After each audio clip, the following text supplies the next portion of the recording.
Okay.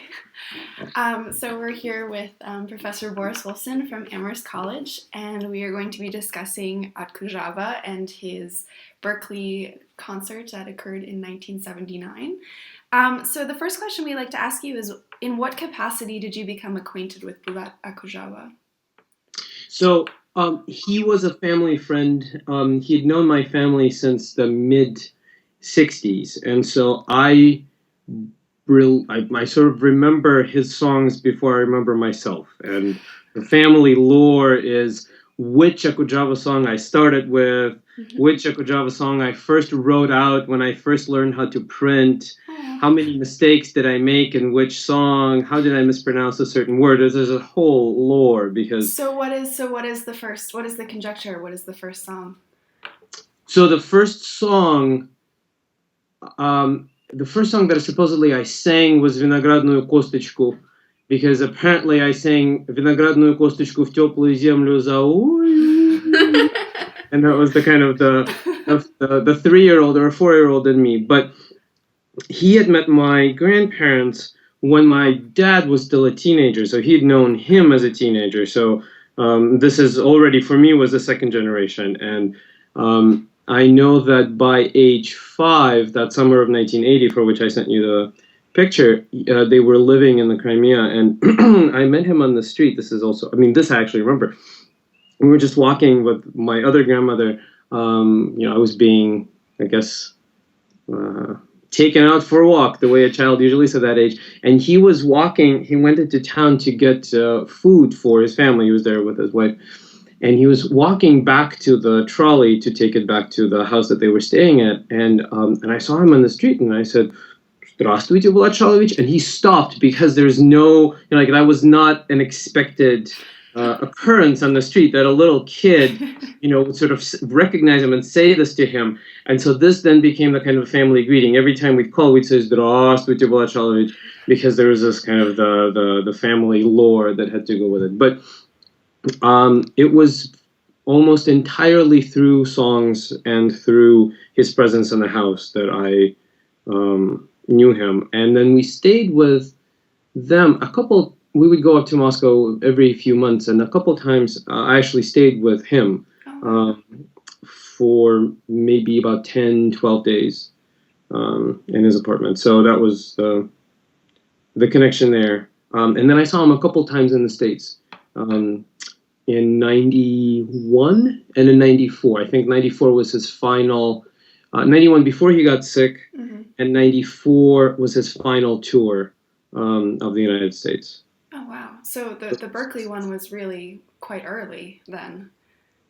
Yeah, this late 70s. Wow. Yeah, and I again, Olga will know all about it, but I think 79 was his first trip to the States. I think it was. I think that's what she said. Yeah. Very cool.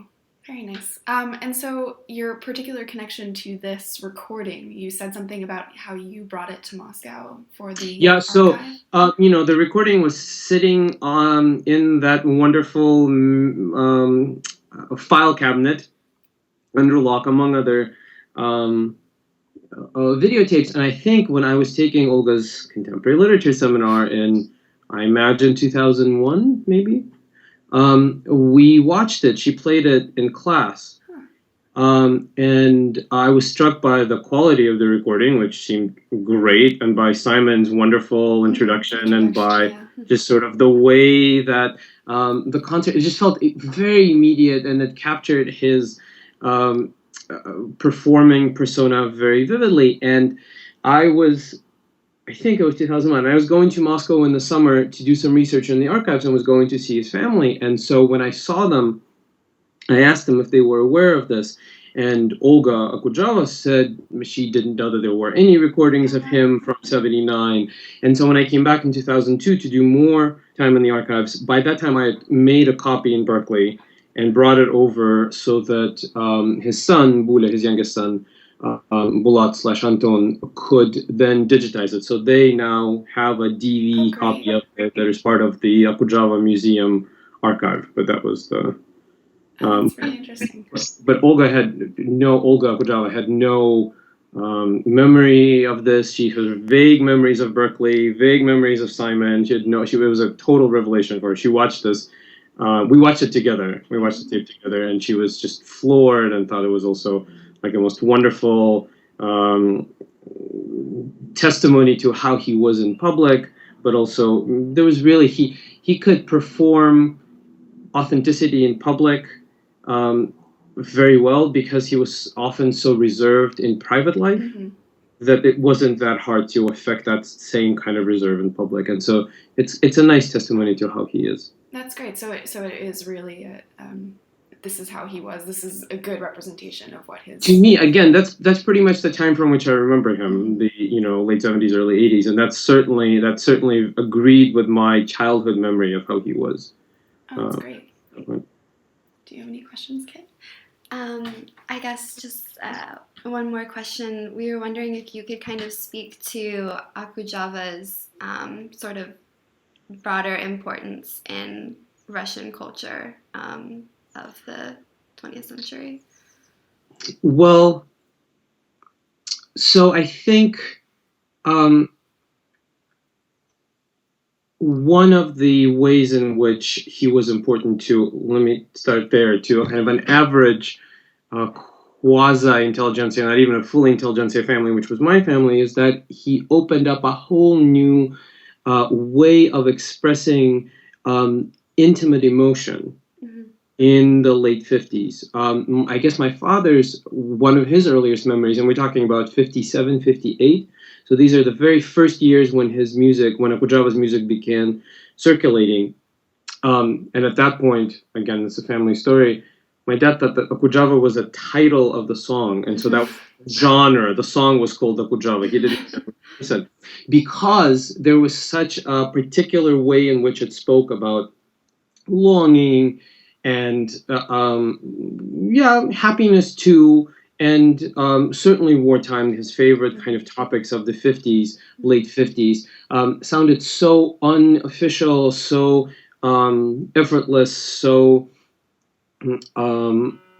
kind of charmingly unforced, that I think it almost bought you a breathing space in what was otherwise a still fairly regulated cultural and social space. So I think that was, to me, as I grew up, still the kind of the major function, that it opened up a space to express with just a little bit of nuance in very simple melody, but with just enough irony and just enough melancholy, this sense of an intimate,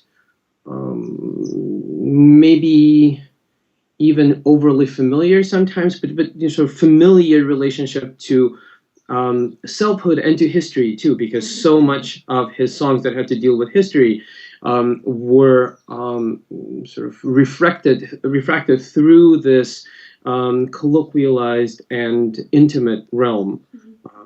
So I think that's the context in which I would put him most immediately, this reinvention of the intimate in the late 50s and the early 60s. And then ultimately this attempt to negotiate the relationship between some kind of utopian idea of what a more normal human community could be like, and the reality in which his listeners found himself. That's great. Great, Thank you. So I guess we don't want to take up too much of your time Okay. with these questions.